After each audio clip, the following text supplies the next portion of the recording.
काशीनाथ चौधरी यांच्या भाजप पक्षप्रवेशाला प्रदेश कार्यालयाकडून स्थगिती देण्यात आली आहे। काशीनाथ चौधरी यांचा पक्षप्रवेश तातडीने रोखण्याचे आदेश भाजप प्रदेशाध्यक्ष रवींद्र चव्हाण यांनी दिले।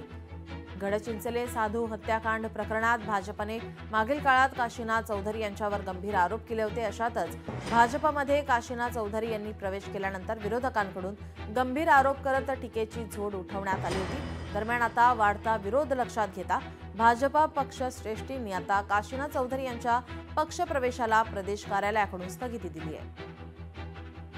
पालघरमधील काशीनाथ चौधरी यांच्या प्रवेशाला तात्काळ स्थगिती देण्यात येत आहे।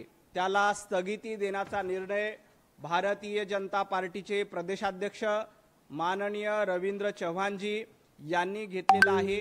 याबद्दलचं पत्र भारतीय जनता पार्टीचे पालघरचे जिल्हाध्यक्ष भरतजी राजपूत यांना देखील पाठवण्यात आलेला आहे। भारतीय जनता पक्ष आणि हिंदुत्व हे दोन्ही वेगवेगळ्या गोष्टी आहेत की काय असं वाटायला लागलेलं आहे। कारण भारतीय जनता पक्ष कोणालाही म्हणजे हिंदुत्वाचाही अपमान करणाऱ्या लोकांना जर पक्षात घेणार असेल तर मला असं वाटतं की त्यांनी हिंदुत्व फक्त नावापुरतं ठेवलेलं आहे। मतदानाच्या दिवशी हिंदुत्वाचा वापर करावा आणि सत्तेसाठी कोणाकडेही लोटंगण घालावं। जर त्या दोन साधूंच्या बाबतीमध्ये जो मुख्य आरोपी आहे त्याला जर तुम्हाला अरेस्ट करायचं तुमच्या पक्षात घ्यायचं होतं तर मग एवढी नाटकं कशाला केली त्यावेळेला? पालघर बंद आणि हे बंद ती दत्तगिरी कशाला तुम्ही करायची होती?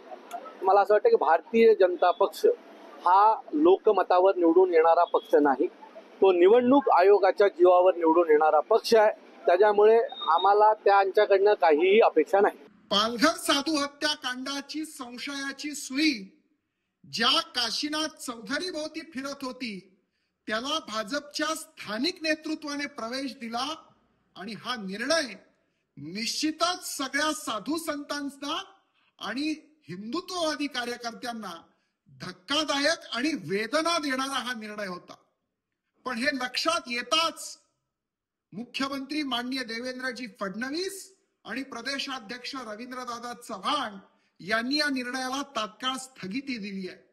भारतीय जनता पक्षाच्या प्रदेश नेतृत्वाने हा स्पष्ट संदेश दिलाय की हिंदुत्वाशी आणि साधू संतांच्या सन्मानाशी कुठलीही तडजोड आम्ही खपवून घेणार नाही। मी त्यांचे मनपूर्वक आभार मानतो। लोकशाही मराठी ऐका, पहा, जागरूक रहा।